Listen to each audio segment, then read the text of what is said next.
This is Tushar sir. I am going to take lecture physics. Chapter will be current electricity, and the today topic will be series and parallel connection of resistance, प्रतिरोधों का श्रेणी तथा समांतर क्रम संयोजन. This lecture will be going on Hindi medium as well as English medium. जितने भी Hindi medium के स्टूडेंट्स हैं वो नोटबुक एंड पेन लेके बैठो. मैं डिफरेंशियल में आपको बीच में हिंदी में बोलता रहूँगा, तो आप प्रॉपर आप नोटबुक नोट करते रहना.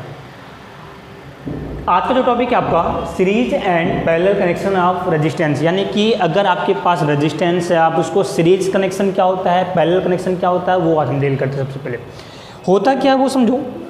सबसे पहले यहाँ पे ये वाला डायग्राम में आप देखो, एक रेजिस्टेंस हमारे पास ये है R1 और एक रेजिस्टेंस हमारे पास है R2. एक रेजिस्टेंस हमने लिया R1 और एक रेजिस्टेंस हमने लिया R2. R1 का फर्स्ट एंड एंड R2 का फर्स्ट एंड, दोनों रेजिस्टेंस का एक एंड मैंने आपस में कनेक्ट कर दिया. R1 का फर्स्ट एंड और R2 का एक एंड, दोनों एंड को मैंने आपस में कनेक्ट किया. ठीक है, तो ये जो कनेक्शन है आपका है, मतलब कि एक रेजिस्टेंस ये है, एक रेजिस्टेंस ये है, इसका एक एंड इसका एक एंड, मैंने इन दोनों को आपस में ज्वाइंट किया.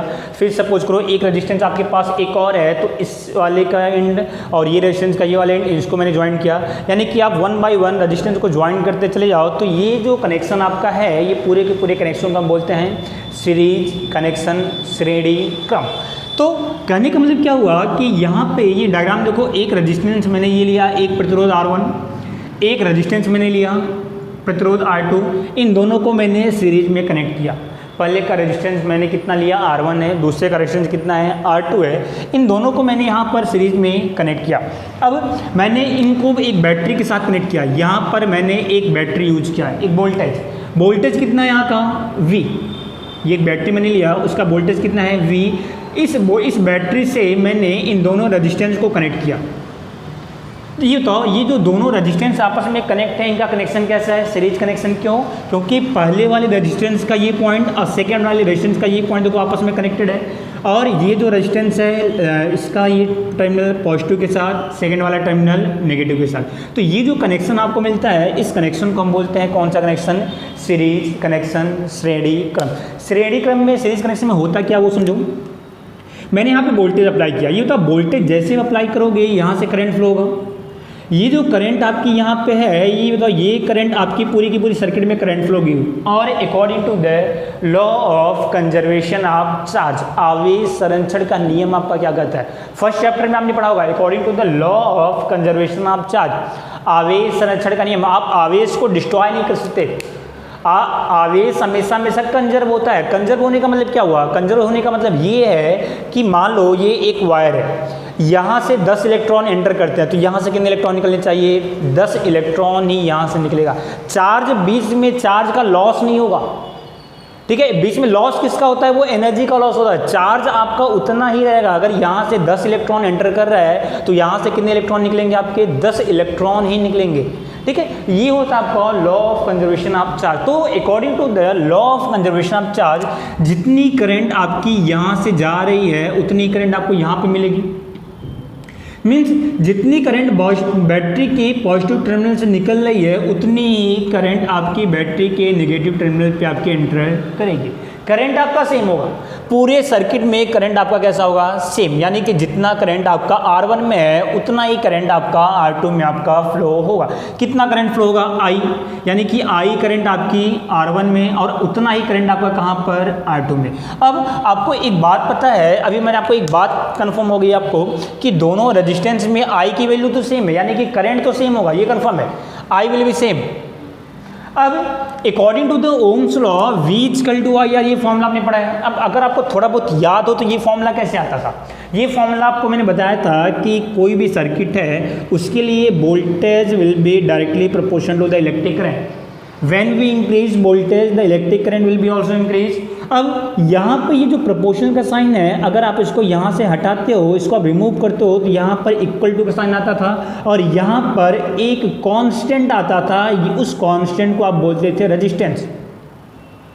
बात समझ में आ रही है. तो ये जो कांस्टेंट है, ये इसी को आप बोलते हो रेजिस्टेंस. मीन्स R क्या है आपका, एक कांस्टेंट है. R will be constant. ये एक रेजिस्टेंस उसका क्या है आपका कांस्टेंट है। इसका मतलब क्या हुआ कि ये जो रेजिस्टेंस की वैल्यू है R1 ये तो कांस्टेंट रहेगा, ये जो रेजिस्टेंस है आपका R2 ये भी क्या होगा आपका कांस्टेंट रहेगा। अब according to the Ohm's law V equal to I R, according to the Ohm's law V is equal to I R, R is equal to V upon I मैंने लिखा। अब यहाँ पे बीच में इज इक्वल टू का sign है, is equal to का साइन होने का मतलब क्या हुआ कि दोनों साइड आपका इक्वल होना चाहिए। Equal in the sense resistance आपका कैसा है, ये तो कांस्टेंट है ना, अभी मैंने आपको बताया रेजिस्टेंस आपका कांस्टेंट, आई आपका क्या है ये बताओ, तो आई पूरे के पूरे सर्किट में आई की वैल्यू भी क्या है सेम है। मीन्स अगर आपका रेजिस्टेंस कांस्टेंट है, आई आपका सेम है, मतलब क्या चीज़ V पे कुछ ना कुछ आपका इफेक्ट आएगा। मैं आपको एक छोटा सा एग्जांपल लेके समझाने की कोशिश करता हूँ। ये वाला फॉर्मूला देखो R is equal to V upon I, मैं मान लेता हूँ कि इसका रेजिस्टेंस है 10 ओम, मैंने यहाँ लिखा 10 इज इक्वल टू V, अभी मैंने नहीं लिखा, डिवाइडेड बाई आई, पूरे सर्किट में करंट कितनी मैं मान लेता हूं 2, यहां पे कुछ वैल्यू है कि मैं बाद में डील करता हूं। फिर सेकंड वाले रेजिस्टेंस के लिए, ये तो सेकंड वाले रेजिस्टेंस के लिए R1 की वैल्यू मैंने कितनी ले ली, सपोज करो 10, सपोज करो R2 की वैल्यू कितनी है 20, सपोज कर लिया मैंने 20 is equal to V upon I. ये तो आई तो सब में से में जितना करंट आपका इसमें होगा उतना ही करंट इसमें होगा, इसमें मैंने कितनी करंट सपोज की है 2, तो इसमें भी कितनी करंट होगी 2। ये बताओ अगर आप इन दोनों में देखो, ये बताओ यहाँ पे कितना आएगा 10 is equal two divided by 2, यानी कि मैंने यहाँ पे 20 लिखना पड़ेगा आपको, यहाँ पे कितना लिखना पड़ेगा 40। इसका मतलब क्या है, इसका मतलब ये है कि इसको तो आप चेंज नहीं कर सकते। अगर ये 10 ओम का है तो 10 ही रहेगा, ये 20 का है तो ये तो 20 रहेगा। दोनों में करंट की वैल्यू भी सेम है, यहाँ पे करंट 2 एम्पियर की तो यहाँ भी करंट कितने की 2 एम्पियर की। लेकिन दोनों में आप वोल्टेज देखो, पहले वाले रेजिस्टेंस में वोल्टेज कितना है 20 वोल्ट, तो दूसरे वाले रेजिस्टेंस में वोल्टेज कितना है 40 volt. Means voltage will B change, मतलब कि दोनों रेजिस्टेंस में आपका जो वोल्टेज है वो आपका क्या हो जाएगा, वो अलग अलग हो जाएगा। दोनों में आपका जो वोल्टेज होगा वो क्या होगा आपका डिफरेंट आपका होगा। कहने का मतलब क्या हुआ कि इस वाले फॉर्मूले के according R is equal to V upon I, resistance आपका कांस्टेंट है, इसको आप कुछ नहीं कर सकते। दोनों में करंट की वैल्यू सेम है, I भी आपका सेम है, मीन्स वोल्टेज क्या होना चाहिए डिफरेंट। दोनों का इक्वल, इन दोनों को इक्वल होने के लिए R अगर आपका कांस्टेंट है, ये तो कांस्टेंट है, I आपका दोनों में सेम है, means voltage will be different, यानी वोल्टेज आपका कैसा होगा दोनों में अलग अलग आपका होगा। तो मैंने यहाँ पे लिखा भी है ये कांस्टेंट है, I अगर आपका सेम होगा तो वोल्टेज कैसा होना चाहिए different, means I will be same means voltage will be different, यानी दोनों का वोल्टेज आपका अलग अलग होगा। यहाँ का वोल्टेज R1 का वोल्टेज कुछ और होगा और R2 का वोल्टेज क्या होगा कुछ आपका और होगा। दोनों का वोल्टेज आपका क्या होगा डिफरेंट आपका होगा।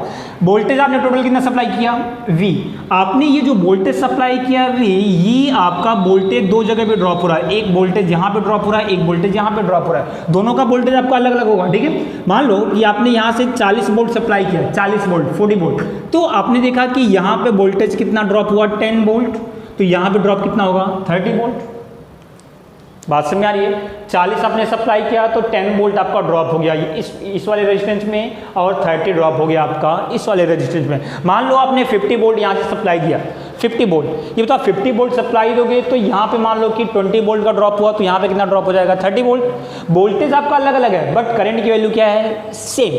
तो सीरीज कनेक्शन में ये जितने भी रेजिस्टेंस आपके सीरीज कनेक्शन में होंगे हमेशा और हमेशा I will be same end voltage will be different. जितने भी आपके रेजिस्टेंस होंगे सब में I की वैल्यू क्या होगी सेम होगी, लेकिन सब में वोल्टेज की वैल्यू क्या होगी डिफरेंट होगी। ये फर्स्ट पॉइंट। अब वोल्टेज आपने कितना सप्लाई दिया V, ये जो वोल्टेज है आपका दो जगह पे ड्रॉप हुआ तो VR1, अच्छा VR1 यानी यहाँ का वोल्टेज कितना होगा ये तो यहाँ का voltage VR1, voltage for R1 is equal to V is equal to I है, तो I into R is equal to I into यहाँ पे करंट मैंने I लिए और इसका रेजिस्टेंस कितना R1 तो I इंटू R1, तो यहाँ का वोल्टेज कितना I इंटू R1 और यहाँ का वोल्टेज कितना I इंटू R2, तो voltage for R2 is equal to I into R2 ये हो गया।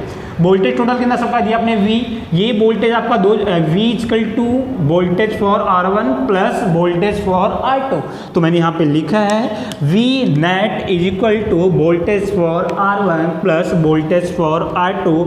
It means voltage for R1 will be I into R1 plus voltage for R2 will be I into R2, I will be common तो R1 plus R2। We ये क्या है, ये तो net voltage है, तो net voltage is equal to net current into net resistance, formula आपके पास है V is equal to I R. तो नेट वोल्टेज, नेट करंट और ये नेट रेजिस्टेंस, तो इसकी जगह मैंने क्या लिख दिया, आर नेट। पूरे सर्किट की मैं बात कर रहा हूँ, ठीक है। तो ये हो जाएगा आर नेट, तो आर नेट की वैल्यू कितनी है, R1 plus R2, R1 plus R2। और अगर यहाँ पे एक रेजिस्टेंस और होता तो R3, एक रेजिस्टेंस और होता तो R4, अगर n रेजिस्टेंस होते तो Rn डैश Rn, ठीक है। तो ओवरऑल कहने का मतलब क्या हुआ कि अगर आपके पास रेजिस्टेंस आपके सीरीज कनेक्शन में है R1, R2, R3, R4, R5, it means सबका जो नेट रेजिस्टेंस होगा वो कितना होगा, R1 plus R2 plus R3 plus R4 plus R5 dash कितना, Rn। मान लो कि ये रेजिस्टेंस है 2 ओम का, ये रेजिस्टेंस है 4 ओम का, तो नेट रेजिस्टेंस कितना, 6 ओम। 2 प्लस 4 कितना, 6 ओम। इस तरीके से आपको करना है। तो ये तो बात हो गई सीरीज कनेक्शन की। अब मैं बात करता हूँ पैरेलल कनेक्शन की। पैरेलल में क्या होगा आपका, सीरीज में क्या था, ये रेजिस्टेंस का ये टर्मिनल, ये रेजिस्टेंस का ये टर्मिनल, दोनों को मैंने आपस में ज्वाइन कर दिया, ठीक है। अब सीरीज पैरेलल में क्या होता है कि ये आपके पास एक रेजिस्टेंस है और एक रेजिस्टेंस आपके पास ये है, तो जितने भी रेजिस्टेंस हैं सबका पहले एक टर्मिनल को आप कॉमन पॉइंट से कनेक्ट कर दो। जितने भी आपके पास रेजिस्टेंस हैं सबका एक टर्मिनल आप एक पॉइंट से, और जो उसका अनदर टर्मिनल है वो एक सिंगल अनदर पॉइंट से आप उसको आपको कनेक्ट करना है। तो ये रेजिस्टेंस है R1, इसका टर्मिनल ये हो गया, यहाँ पे कनेक्ट किया। ये रेजिस्टेंस है R2, इसका टर्मिनल ये हो गया, यहाँ पे कनेक्ट किया। अगर कोई R3 होता तो यहाँ पे कनेक्ट करता, और बाकी का जो दूसरा टर्मिनल है उसको एक दूसरे पॉइंट पे आपको कनेक्ट कर देना है। एक पॉइंट इधर, एक पॉइंट इधर, ये 2 पॉइंट हो गए। अब इन दोनों पॉइंट को मैंने एक बैटरी के साथ कनेक्ट कर दिया, ठीक है। अब ये बैटरी का वोल्टेज मैंने सपोज कर लिया कितना, V, ये था वोल्टेज V है, तो यहाँ से सपोज करो कितनी करंट जा रही है, I according to the law of conservation of charge. जितनी करंट यहाँ से जाएगी उतनी करंट आपकी आनी चाहिए, तो I करंट यहाँ से जाती है तो यहाँ से कितनी करंट आएगी, I। नेक्स्ट ये बताओ, ये जो करंट यहाँ पे आपके ऐसे जा रही है, ये बताओ इस पॉइंट पे आने के बाद the current will B divided into 2 parts. Current आपका इस पॉइंट पे आने के बाद से एक रेजिस्टेंस आपका इधर है, एक रेजिस्टेंस आपका इधर है, यानी जो करंट है वो 2 पार्ट में डिवाइड हो गई। सपोज कर लिया मैंने कि यहाँ पे कितनी करंट गई, I1, तो यहाँ पे कितनी करंट गई, I2। करंट आपका डिवाइड होगा, ठीक है। यहाँ पे I, तो यहाँ पे आने के बाद से करंट आपकी 2 पार्ट में डिवाइड, यहाँ पे करंट I1, यहाँ पे करंट आपकी I2। फिर ये जो करंट है I1 और ये जो करंट है I2 फिर से मिलके कितना निकलेगा, I निकलेगा। ये जो करंट है आपकी I, यही तो 2 पार्ट में डिवाइड हो रही है ना, यानी I should be equal to I1 plus I2, I should be equal to I1 plus I2। अब मेरी बात समझो, दोनों रेजिस्टेंस में क्या चीज़ डिफरेंट है ये बताओ। एक रेजिस्टेंस है R1, एक रेजिस्टेंस है R2, दोनों में करंट आपका डिफरेंट है। देखो यहाँ की करंट कितनी, I1, यहाँ की करंट कितनी, I2, यानी कि दोनों रेजिस्टेंस में आपका करंट आपका अलग अलग है। अब अगर आपका करंट अलग अलग होगा तो फिर से वही formula, Ohm's law, R is equal to V upon I, ये तो कॉन्स्टेंट है, कुछ नहीं कर सकते आप। दोनों में आपका I डिफरेंट है, ये तो अगर आपका I डिफरेंट होगा तो V कैसा होना चाहिए, इससे फिर से वही कॉन्सेप्ट, दोनों को आपको इक्वल करना है। तो अगर आपका R को कॉन्स्टेंट है, I आपका दोनों में डिफरेंट है, मीन्स वोल्टेज आपका कैसा होगा, आपका सेम होगा। यानी कहने का मतलब क्या हुआ कि ये जो पैरेलल कनेक्शन है, पैरेलल कनेक्शन में करंट आपका देखो डिफरेंट है। यहाँ की करंट I1 है, यहाँ की करंट I2 है, but voltage will be same. यहाँ का वोल्टेज V है, यहाँ का भी वोल्टेज कितना होगा, V। जितना वोल्टेज आप सप्लाई करोगे उतना ही वोल्टेज आपका हर एक जगह पे क्या होगा, जनरेट होगा। अगर मैंने यहाँ से 20 वोल्ट सप्लाई दिया तो यहाँ का वोल्टेज कितना, 20, यहाँ का वोल्टेज कितना, 20। पैरेलल में वोल्टेज सेम होता है, करंट आपका डिफरेंट होता है। Voltage same, current different. Series में करंट सेम होगा, अब वोल्टेज डिफरेंट होगा, यहाँ का वोल्टेज अलग होगा, यहाँ का वोल्टेज आपका अलग होगा। बात समझ आ रही है। तो ये आपके पास फॉर्मूला है I equal to I1 plus I2। I1 कितना, ये बताइए, I1 की जगह पे कितना लिखोगे, V अपॉन R1। I2 की जगह पे कितना लिखोगे, V अपॉन R2, क्योंकि वोल्टेज तो सेम है। तो I1 की जगह मैंने लिखा V अपॉन R1, I2 की जगह मैंने लिखा V अपॉन R2। ये I1 की वैल्यू और ये I2 की वैल्यू यहाँ पे पुटअप करोगे तो I equal to I1 plus I2। I1 की जगह पे कितना, V अपॉन R1, I2 की जगह पे कितना, V अपॉन R2। V को मैंने कॉमन किया, ये तो V को कॉमन करोगे तो कितना, I equal to V bracket में 1 upon R1 plus 1 upon R2, ठीक है। यहाँ से V इक्वल टू इस पूरे को मैंने नीचे डिवाइड में लिखा, ये पूरे टर्म को, ये पूरे के पूरे टर्म को मैंने इसको नीचे लिखा, इसको डिवाइड में लिखा। ये तो अगर मैं इसको आप डिवाइड में लिखोगे तो V equal to I upon ये वैल्यू, अब इसको आप फिर से स्टैंडर्ड इक्वेशन से कंपेरिजन करो, जैसे मैंने यहाँ पे किया था v = I और ये क्या था आपका r हो गया था, r की वैल्यू कितनी, r1 + r2। Same to same यहाँ भी आप कंपेरिजन करो तो v = I, ये तो ये पूरा का पूरा r हो जाएगा, v = I × r, ये होता है ये जो भी आपका टर्म बचा ये आपका नेट रेजिस्टेंस ही तो है, यानी कि ये पूरी वैल्यू किसकी है, ये नेट रेजिस्टेंस है, कितना 1/1/r1 + 1/r2 मीन्स जो नेट रेजिस्टेंस है आपका है r net should be equal to 1/ ये वैल्यू, ये पूरा का पूरा आपका क्या है r नेट, तो r net is equal to 1/1/r1 + 1/r2 यानी 1/1 + r1 + 1/r2। ये पूरे वैल्यू को आप इधर लिखो, r नेट को नीचे लिखो, तो इसको मैंने इधर किया तो 1/r1 + 1/r2 और r नेट को नीचे लिख दिया तो 1/r नेट। ये जो देखो ये जो नेट रेजिस्टेंस आया ये किसके लिए है, ये पैरेलल कनेक्शन के लिए।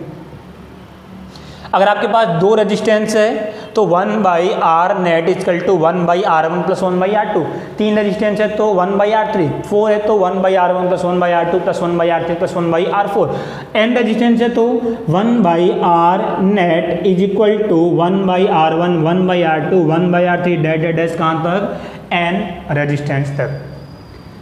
ठीक है, तो ये आपको समझ में आना चाहिए कि सीरीज कनेक्शन क्या होता है, पैरेलल कनेक्शन क्या होता है, समांतर। सीरीज में क्या होता है, net resistance R1 + R2 + R3 + R4 + R5।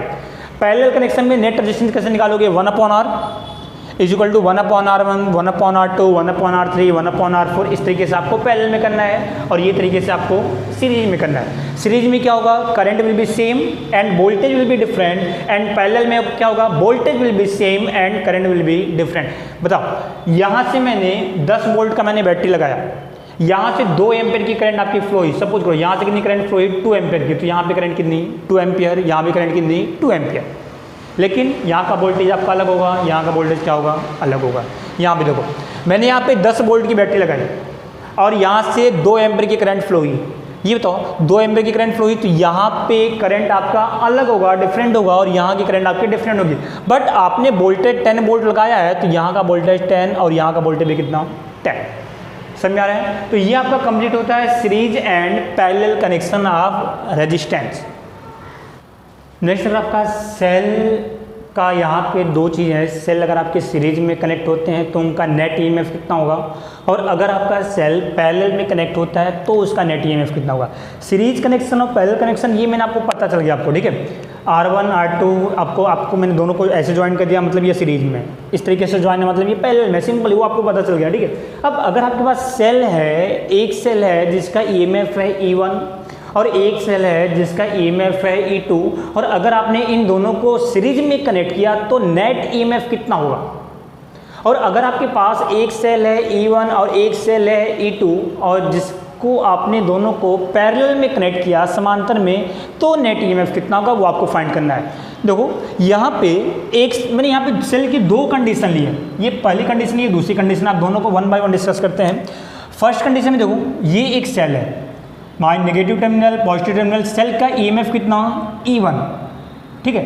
ये सेल का ईएमएफ है, ध्यान रखना कल मैंने आपको बताया था, ये एक सेल है, सेल का ईएमएफ होता है E1, सेल का ईएमएफ, ठीक है। इस सेल के पास एक खुद का एक इसका इंटरनल रेजिस्टेंस होगा, आंतरिक प्रतिरोध होगा, जिसको आप डिपेंड करते हो R के साथ। ये पूरे के पूरे डायग्राम को आप बोलते हो सेल, ये पूरा का पूरा एक सेल है, एक बैटरी है। ये पॉइंट और ये पॉइंट के बीच का वोल्टेज कितना होगा, ये पॉइंट और ये पॉइंट के बीच का वोल्टेज, ये वोल्टेज कितना होगा, V = E-IR। ये मैंने आपको कल बताया था, V = E-IR। ये आपका डिपेंड करेगा कि ये सेल आपका चार्जिंग कंडीशन में है कि डिस्चार्जिंग कंडीशन में है। अगर आपका करंट, आपका ये जो पॉजिटिव टर्मिनल्स है, अगर यहाँ से करंट आपकी निकल रही है, रिलीज हो रही है, it means the cell will be in discharging condition. और अगर डिस्चार्जिंग कंडीशन में तो माइनस आएगा, और अगर आपका यहाँ पे ये करंट आपकी एंटर हो रही है, इसका मतलब ये सेल आपका चार्जिंग कंडीशन में है। और अगर ये चार्जिंग कंडीशन में है, it means the terminal voltage between 2 point of the cell V = E+IR। ये आपका मैंने आपको कल बता दिया था। इसी के अकॉर्डिंग हम यहाँ पे 2 मैंने डायग्राम बनाया है, 2 कंडीशन, दोनों कंडीशन को मैं डील करता हूँ। फर्स्ट कंडीशन देखो, सेल का ईएमएफ कितना E1, सेल का इंटरनल रेजिस्टेंस मैंने कितना ले लिया R1, ये दूसरा सेल है, दूसरे सेल का ईएमएफ कितना E2, दूसरे सेल का इंटरनल रेजिस्टेंस कितना R2, दोनों सेल को मैंने सीरीज कनेक्शन में किया, ये सीरीज कनेक्शन ही आपको पता है, ये पॉइंट है A, ये पॉइंट है B, ये पॉइंट है C, और मैं सपोज करके चल रहा हूँ कि करंट आपके यहाँ से ऐसी फ्लो रही है। ये तो करंट अगर आपके इस तरीके से फ्लो रही है तो पहले मैं E2 की बात करता हूँ। ये तो E2 के लिए करंट आपका यहाँ से ऐसा निकल रहा है, करंट रिलीज हो रहा है, इसका मतलब कौन सी कंडीशन में है, ये डिस्चार्जिंग की कंडीशन है। यहाँ से देखो करंट आपका यहाँ से ये बताओ यहाँ से भी करंट निकल रहा है, इसका मतलब क्या हुआ, ये भी कौन सी कंडीशन में है, ये भी आपका डिस्चार्जिंग कंडीशन में। आपने 11th में एक पॉइंट पढ़ा था, मैंने मान लो कि मैंने लिखा है RAB, 11th में है आपका, स्टार्टिंग में है डायमेंशन वाले चैप्टर में RAB, इसको आप लिखते हो RA माइनस RB, RAB अगर मैंने यहाँ पे लिखा है तो इसको आप लिखते हो RA माइनस RB, इस तरीके से आप लिखते हो, सेम टू सेम, ये आपको पता चल गया। अभी आप ये तो A और B के बीच का पोटेंशियल डिफरेंस कितना, सेल का EMF कितना है E1, तो पोटेंशियल डिफरेंस A और B के बीच का कितना होगा, मैंने यहाँ पे लिखा potential difference between A and B, VAB, इसको आप ऐसे लिख सकते हो क्या, VA माइनस VB लिख सकते हो। अब इसका पोटेंशियल डिफरेंस होगा कितना ये बताओ, तो पहले वाले इस वाले सेल का पोटेंशियल डिफरेंस कितना, V का फॉर्मूला E माइनस IR, ये सेल कौन सी कंडीशन में डिस्चार्जिंग, तो E1 माइनस करंट कितना इसमें फ्लो रहा है I इंटू इसका रेजिस्टेंस कितना है R1, तो E1 minus I into R1। अब दूसरे वाले सेल की मैं बात करता हूँ, ये होता है दूसरे वाले सेल का टर्मिनल वोल्टेज कितना, ये होता है तो सेकंड वाला जो सेल है इसका प्लस यानी B, इसका माइनस यानी C, तो सेकंड वाले सेल के लिए टर्मिनल वोल्टेज VBC कितना होगा, क्या लिखोगे, VB minus VC is equal to, तो V equal to E minus IR, तो E2 minus I into R2 लिख सकते हो ना। ये पहले वाले सेल का टर्मिनल वोल्टेज, ये दूसरे वाले सेल का टर्मिनल वोल्टेज। अब अगर मैं आपसे पूछता हूँ कि पूरे सेल का टर्मिनल वोल्टेज बताओ, ये बताओ पूरे सेल का मतलब क्या हुआ कि potential difference between A and C, तो A and C potential difference between A and C, ये तो इसको आप ऐसे लिख सकते हो क्या, VA माइनस VC। मैंने यहाँ पे VB को ऐड किया, VB को माइनस किया, कोई फर्क तो पड़ेगा नहीं, तो मैंने यहाँ पे लिखा VA minus VB plus VB minus VC, minus VB plus VB cancel हो जाएगा, ये बताओ कैंसिल हो जाएगा, तो आपको बात वही है VA माइनस VC। ये बताओ VA माइनस VB की जगह पे ये लिख सकते हो E1 minus I into R1, VB minus VC की जगह पे ये लिख सकते हो plus E2 minus I into R2। E1 और E2 को एक साइड में एक साथ किया, इसको अगर मैं एक साथ करता हूँ तो मैंने लिखा है E1 plus E2 minus IR1 minus IR2, तो माइनस I को कॉमन किया, बचा कितना R1 प्लस R2, ये आपका आ गया कितना V क्या है, net terminal voltage between 2 point of the cell. V is equal to, अगर आप इसको थोड़ा सा नोटिस करो, V is equal to E minus IR, यानी कि इसको मैंने लिखता हूँ V इज इक्वल टू, ये क्या है आपका E नेट माइनस I, ये क्या है आपका R नेट, यानी कि V आपका टोटल सेल का जो टर्मिनल वोल्टेज है वो E equivalent net EMF minus I R net, यानी कि नेट रेजिस्टेंस आपका कितना होगा, तो E नेट कितना होगा E1 प्लस E2 और R नेट कितना होगा R1 प्लस R2।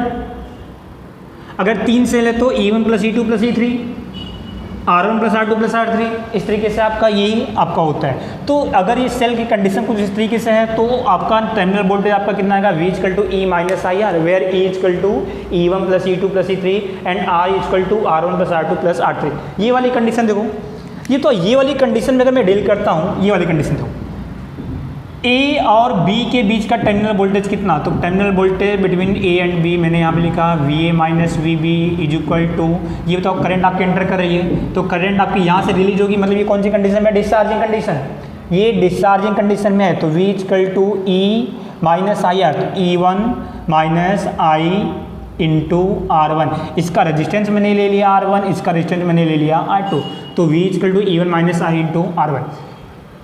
B और C के बीच का वोल्टेज कितना, B और C के बीच का वोल्टेज कितना, तो potential difference between B and C क्या लिखोगे, VB minus VC is equal to, VB minus VC is equal to, ये बताओ तो B और C के बीच का वोल्टेज कितना होगा, यहाँ का EMF कितना है, ये तो ये चार्जिंग कंडीशन की डिस्चार्जिंग कंडीशन है। करंट आपकी पॉजिटिव टर्मिनल में एंटर हो रही है, करंट आपकी पॉजिटिव टर्मिनल में एंटर हो रही है, मतलब ये आपका चार्जिंग कंडीशन में है। अब अगर ये चार्जिंग कंडीशन में है तो नेट वोल्टेज ईएमएफ वोल्टेज कितना होगा आपका ई प्लस आई आर, तो E2 प्लस करंट कितना आई, रेजिस्टेंस कितना R2, तो I इंटू R2। ठीक है, अब मैं आपसे पूछता हूँ कि पूरे के पूरे सेल के जो ये जो पूरा अरेंजमेंट है उसका टर्मिनल वोल्टेज निकालो, मतलब पोटेंशियल डिफरेंस बिटवीन VAC। तो VAC को आपने लिखा VA माइनस VC, फिर से मैंने VB को ऐड किया, VB को माइनस किया, कोई फर्क नहीं पड़ने वाला, तो VA minus VB plus VB minus VC, VB से VB कैंसिल, बात हुई है। VA माइनस VB कितना, तो VA माइनस VB आपने ये निकाल के रखा E1 minus I into R1 plus VB minus VC कितना, ये आपने निकाल के रखा E2 प्लस आई इंटू R2। E1 और E2 को एक साथ किया, इसको मैंने यहाँ पे लिखा E1 प्लस E2 माइनस आई को कॉमन किया तो ये आपका आ जाएगा, माइनस आई को कॉमन करोगे तो ये आपका हो जाएगा R1 माइनस R2, ये आपका निकला कितना V। माइनस आई R1 है, ये प्लस में ना, तो यहाँ पे आपका कौन सा साइन आएगा, माइनस का। यहाँ पे आप देखो तो ये भी आपका वही कंडीशन आता है, V equal to E minus I R, V equal to E minus I R, यानी मैंने लिखा V equal to E net minus I R net. यहाँ पे E नेट कितना है, यहाँ पे E नेट कितना है, E1 plus E2, R net कितना है, R1 माइनस R2, और यहाँ पे R नेट कितना था, R1 प्लस R2। ये आप थोड़ा सा ध्यान देना जो आपको समझने का है, यहाँ पे R नेट आपका था R1 प्लस R2 और यहाँ पे कितना है R1 माइनस R2। 3 से लेता तो R1 minus R2 minus R3, इस तरीके से आपका होगा। तो अगर फर्स्ट वाले सेल का माइनस और सेकेंड वाले सेल का प्लस, अगर ये दोनों आपस में कनेक्ट है तो ऐड हो जाएगा रेजिस्टेंस, और अगर इसका माइनस दोनों के माइनस आपस में कनेक्टेड है तो आपका जो रेजिस्टेंस होगा वो क्या हो जाएगा, आपका माइनस रहेगा, मतलब R1 माइनस R2। ठीक है, ये आपका होता है सीरीज कनेक्शन। अब सीरीज कनेक्शन की बात से अगर मैं बात करता हूँ parallel connection of a cell का पैरेलल कनेक्शन कैसे होता है, तो पैरेलल कनेक्शन, एक सेल ये मैंने लिया, एक सेल मैंने ये लिया, दोनों पैरेलली कनेक्ट है, इसका EMF E1, इसका इंटरनल रेजिस्टेंस R1, इसका EMF E2, इसका इंटरनल रेजिस्टेंस R2, इस तरीके से लेके चल रहे हो आप। यहाँ से टोटल करंट कितनी आ रही है, I। ये करंट आपकी इस पॉइंट पे आने के बाद से 2 पार्ट डिवाइड, एक पार्ट इधर एक पार्ट इधर, यहाँ पे करंट सपोज करो कितनी गई I1, यहाँ पे करंट कितनी गई I2। ठीक है, दोनों किस में है, दोनों पैरेलल में है, पैरेलल में है, इसका मतलब क्या होगा कि दोनों का जो टर्मिनल वोल्टेज होगा वो कैसा होगा, सेम होगा। पैरेलल में वोल्टेज आपका सेम होता है। जैसे ये सीरीज था, सीरीज में करंट आपकी सेम थी, जितनी करंट इसमें थी उतनी करंट यहाँ पे थी। यहाँ पे ये पैरेलल में है, पैरेलल में जितना वोल्टेज यहाँ का होगा उतना ही वोल्टेज यहाँ का होगा, वोल्टेज विल बी सेम। तो वोल्टेज अगर आपका सेम है तो पहले वाले सेल का टर्मिनल वोल्टेज कितना, फर्स्ट वाले सेल का, तो V इज इक्वल टू पहला वाला सेल डिस्चार्जिंग कंडीशन की चार्जिंग कंडीशन, करंट देखो पॉजिटिव टर्मिनल से एंटर हो रही है या रिलीज हो रही है, तो पॉजिटिव टर्मिनल ये है, करंट आपकी यहाँ से आएगी, यानी कि ये पॉजिटिव टर्मिनल से रिलीज हो रही है, मतलब डिस्चार्जिंग। सेम कंडीशन यहाँ भी, मतलब ये भी डिस्चार्जिंग, मतलब V equal to E minus I R. तो पहले वाले सेल के लिए टर्मिनल वोल्टेज कितना, V equal to E minus I R, तो E1 माइनस पहले वाले में करंट कितनी है, I1 इंटू R1 लिख सकते हो। सेकेंड वाले में वोल्टेज कितना, वोल्टेज तो सेम है, तो सेकेंड वाले के लिए V इक्वल टू यहाँ का EMF कितना E2 माइनस करंट यहाँ पे कितनी I2 और रेजिस्टेंस कितना R2। यहाँ से I1 कितना आ जाएगा, ये तो I1, अगर मैं I1 R1 को इधर लेके आता हूँ तो प्लस में, तो I1 R1 is equal to E1 minus V, इसको आप लिख सकते हो I1 equal to E1 minus V upon R1। यहाँ पे आप इसको इस साइड में लेके आओगे तो इसी आपका हो जाएगा I2 R2 is equal to E2 minus V, ये आपका हो जाएगा I2 equal to E2 minus V upon I2। ये आपका हो गया I1 की वैल्यू, ये हो गया I2 की वैल्यू। ये बताओ नेट करंट कितनी है I, ये आपकी 2 पार्ट में डिवाइड हुई, एक तो I1 और एक I2, तो मैंने यहाँ पे लिखा I should be equal to I1 plus I2। देख सकते हो I क्या है, नेट करंट, तो net current equal to I1 की जगह पे ये लिख सकते हो, रिप्लेस किया E1 minus V upon R1 plus I2 की जगह पे ये लिख सकते हो E2 minus V upon R2। ठीक है, यहाँ पे इस इक्वेशन को मैंने कुछ इस तरीके से लिखा, E1 upon R1 minus V upon R1, यानी इसको मैंने लिखा I इजकल टू, इसको मैंने लिखा I is equal to E1 upon R1, तो E1 upon R1 minus V upon R1, इसको मैंने लिखा minus V upon R1 plus E2 upon R2 minus V upon R2 plus E2 upon R2 minus V upon R2 plus E2 upon R2 minus V upon R2। E1 को एक side में कर लो, V को एक side में कर लो। मैंने यहाँ पे लिखा I इजकल टू, ये E1 है, यहाँ भी E1 है, तो E1 by R1 plus E2 by R2 ये हो जाएगा minus V upon R1 minus V upon R2, minus V common बचेगा कितना 1 upon R1 plus 1 upon R2। Okay ठीक है, यहाँ से आप E1 upon R1 plus E2 upon R2 V को कॉमन करो, यहाँ पे V कॉमन आएगा तो 1 upon R1 plus 1 upon R2, LCM ले लोगे तो R1 R2 ये मल्टीप्लाई इधर मल्टीप्लाई आपका इधर आ जाएगा माइनस V R1 R2 तो R2 इधर R1 इधर। ठीक है, R1 R2 आपका डिनोमिनेटर में I के साथ मल्टीप्लाई होगा तो I R1 R2 is equal to E1 R2 plus E2 R1 minus V R1 plus R2। Minus V R1 plus R2 को इस साइड में लिखो, ये I R1 plus R2 left side में, ये इधर आएगा तो प्लस में V R1 plus R2 is equal to E1 R2 plus E2 R1, ये आपका इस साइड में आएगा तो माइनस में। ये R1 प्लस R2 को डिवाइड में लिखो, ये तो R1 प्लस R2 को डिवाइड में करते हो तो divided by R1 plus R2 divided by R1 plus R2 ये आपका आएगा। अब यहाँ पे देखो तो V इजकल टू ये आपका net EMF E minus I और ये आपका नेट रेजिस्टेंस R। ये जो V है E net upon R net is equal to E1 by R1 E2 by R2 E3 by R3। यहाँ से आप E नेट R नेट को मल्टीप्लाई करोगे तो आपका नेट EMF आपका निकल जाएगा। इस तरीके से आपकी आज क्लास खत्म